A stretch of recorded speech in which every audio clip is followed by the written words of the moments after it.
finding peace when feeling anxious. The Buddha's teachings. The call from unease. The universal nature of anxiety. When your mind is disturbed, where are you? In those moments when the world seems to shrink into a swirling vortex of incessant thoughts. Nameless restlessness. Have you ever lain awake at night with your heart pounding? Mind racing with worries, unease, and worst-case scenarios that haven't even happened? Unable to stop? It feels like a never-ending spiral of negative thoughts, dragging you down into the depths of exhaustion, despair, and isolation. You are not alone. Billions of people across the globe, of all ages and cultures, experience anxiety and unease to varying degrees. From minor daily worries like being late, work, or finances, to deeper anxieties about health, relationships, or the meaning of life. Anxiety is an uninvited companion to the human experience. And what's more, you are not wrong for feeling this way. Anxiety is not a sign of weakness or personal failure. It is a natural reaction of the mind to uncertainty, an evolved survival mechanism designed to alert us to potential threats.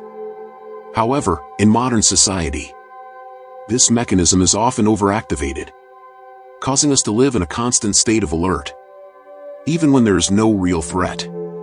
But the Buddha, over 2,500 years ago, pointed out a path to overcome this suffering, a path not to escape or suppress anxiety, but to change our relationship with it.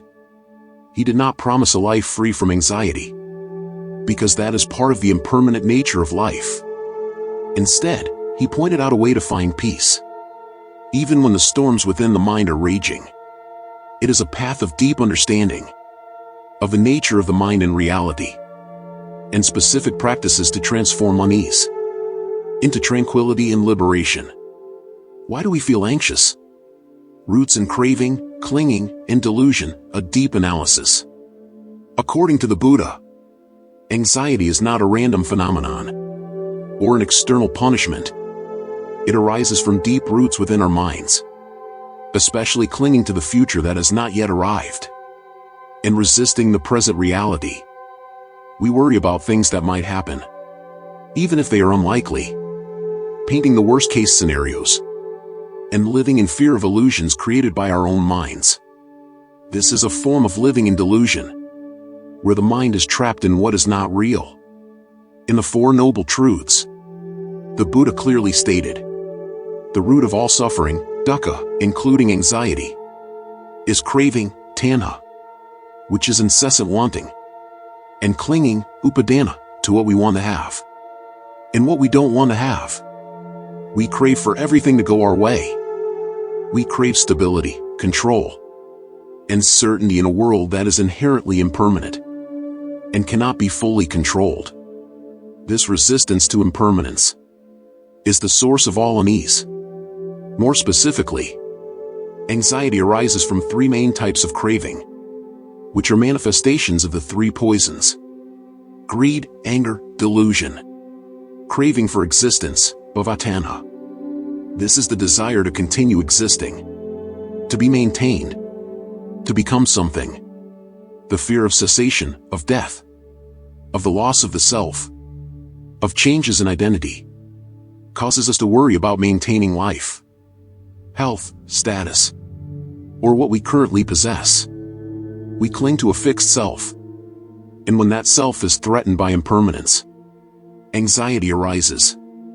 Craving for non-existence, vibhavatanha. This is the desire to escape from undesirable things, the desire to end suffering by denying the existence of what we dislike.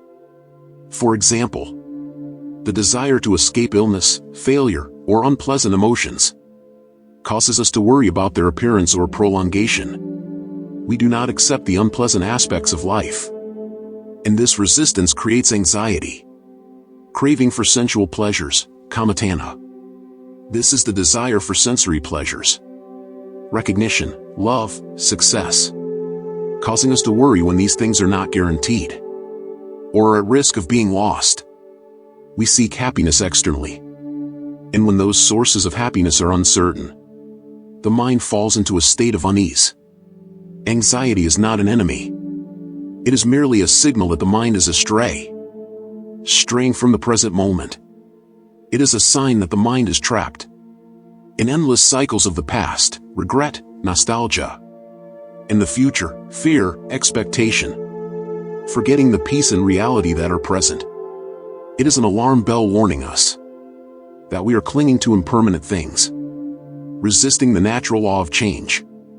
When we understand this, we can begin to see anxiety not as a problem to be eliminated at all costs, but as an opportunity to turn back to ourselves, contemplate and transform, turning suffering into a path to enlightenment. Mindfulness, the key to opening the door to peace, the power of presence and non-judgmental observation. The Buddha did not tell us to stop worrying by forcing the mind, by trying to chase away thoughts or suppress emotions.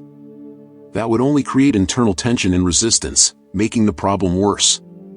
He taught us a completely different path, to return to the breath, to the body, to the present, where all peace can be found, because peace is not something to be sought, but the inherent nature of the mind when it is not obscured by defilements. There is no path to peace. Peace is the path. The Buddha. This teaching emphasizes that peace is not a distant destination to be sought externally, or a reward for great efforts. It is a state of mind that can be cultivated right in every moment, through practice. The key to opening that door to peace is mindfulness, sati, which means fully, clearly, and objectively acknowledging everything that is happening without judgment, without reaction, simply observing. When you feel anxious, mindfulness invites you to take a series of conscious steps to transform your relationship with worry. Cease all activities, stop trying to solve problems in your mind. This is the golden moment to break the mind's automatic reaction chain to worry. Breathe, inhale deeply, exhale slowly and steadily. Focus completely on your breath, feel the rising and falling of your abdomen, or the flow of air in and out of your nostrils. The breath is a stable anchor, always present in the current moment, helping to pull the agitated mind back, calming the nervous system and bringing stability. Observe the feeling of anxiety, do not run away, do not resist, do not judge. Simply acknowledge, there is a feeling of anxiety present. There is tension here, discomfort there. Thoughts about the future are arising. Feel those sensations in your body, acknowledge those thoughts in your mind. Observe without identification, you are not the anxiety. Anxiety is just a temporary mental state occurring in your mind, like a visiting guest. See it as a cloud passing across the sky of consciousness, not the sky itself. You are the observer, not the observed object. When you sit down and acknowledge that you are anxious, without running away from it, without trying to push it away, you are practicing according to the Buddha's words. You are creating a space between you, the observer, and the anxiety, the observed object. In that space, anxiety loses its power to control you, and peace begins to emerge. Mindfulness is not about emptying the mind, but about making the mind clear and stable, capable of facing all experiences without being carried away by them, without being disoriented by them. Countering anxiety with wisdom and compassion. The foundation for deep emotional transformation. To transform anxiety deeply and sustainably, we need to combine mindfulness with two other noble qualities of mind, which are pillars of the Dharma: wisdom, panna, and loving kindness, metta-karuna. In the Dhammapada, the Buddha taught, those who live mindfully, with their minds well controlled, have no fear. Dhammapada 25. This teaching indicates that the anxious mind is uncontrolled, not illuminated by wisdom. Wisdom here is not book knowledge, not the accumulation of information, but a deep, direct understanding of the nature of reality, especially impermanence, anicca, suffering, dukkha, and non-self, anatta. Anicca. When you understand that all emotions, including anxiety, are impermanent, they arise, exist for a time, and then vanish like passing clouds. Nothing is eternal. You are no longer swept away by the current of emotions. You realize that the current anxiety will also dissipate, just as past anxieties have dissipated. Clinging to anxiety, or resisting it, will decrease. and the mind will become lighter. This understanding helps us not get stuck in any emotional state, knowing that everything is temporary. Dukkha. Realizing that anxiety is a form of suffering, and the root of suffering is craving and clinging. When we clearly see this, we have strong motivation to let go of the causes of anxiety. Anatta. Realizing that there is no fixed self that owns or is afflicted by anxiety. Anxiety is merely a mental phenomenon occurring, not your essence. This helps you detach from worry, not identify with it, and thereby reduce the burden of self-blame or inferiority.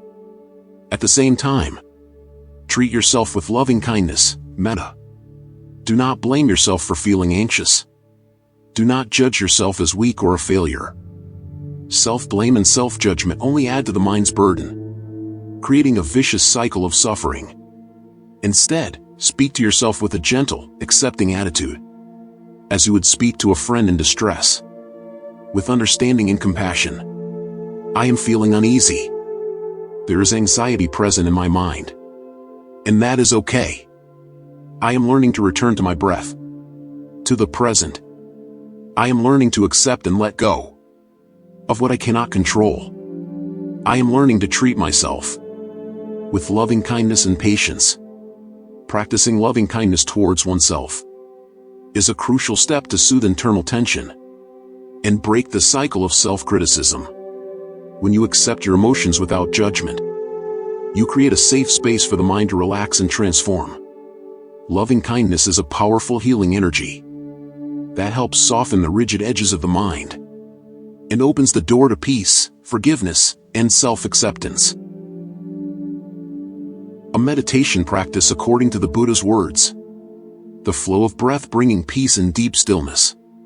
The Buddha taught many meditation practices to calm the mind and develop wisdom, especially breath meditation, anapanasati, and loving kindness meditation, metta bhavana.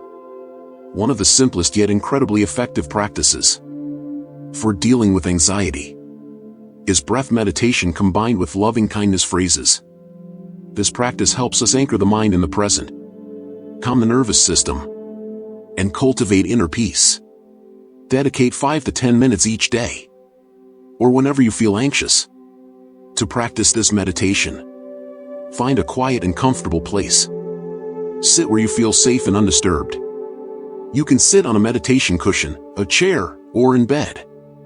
The important thing is to create a space where you feel relaxed and uninterrupted. Posture. Sit with your back straight but relaxed. Shoulders loose. Hands gently resting on your thighs or in your lap. Close your eyes gently, or gaze downwards at a fixed point in front of you, without focusing intently. Initial breaths. Begin by inhaling deeply through your nose, feeling your abdomen expand. Exhale very slowly through your mouth or nose, feeling your abdomen contract. Take a few conscious deep breaths to calm your body and mind, releasing some initial tension.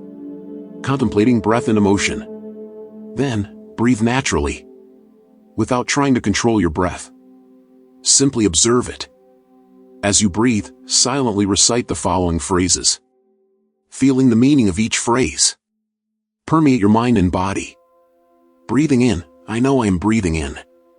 As you inhale, be fully aware of the air flowing into your body, feeling the vitality of your breath, the expansion of your abdomen and chest. Be fully present in this moment. Breathing out, I smile. As you exhale, relax your facial muscles.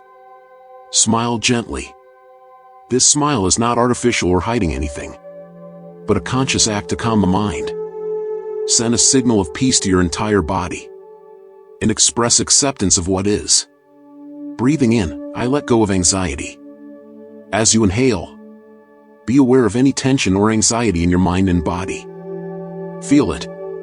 As you exhale, visualize gently letting go of those burdens, allowing them to dissipate with your breath, like clouds vanishing into thin air. Breathing out, I return to peace.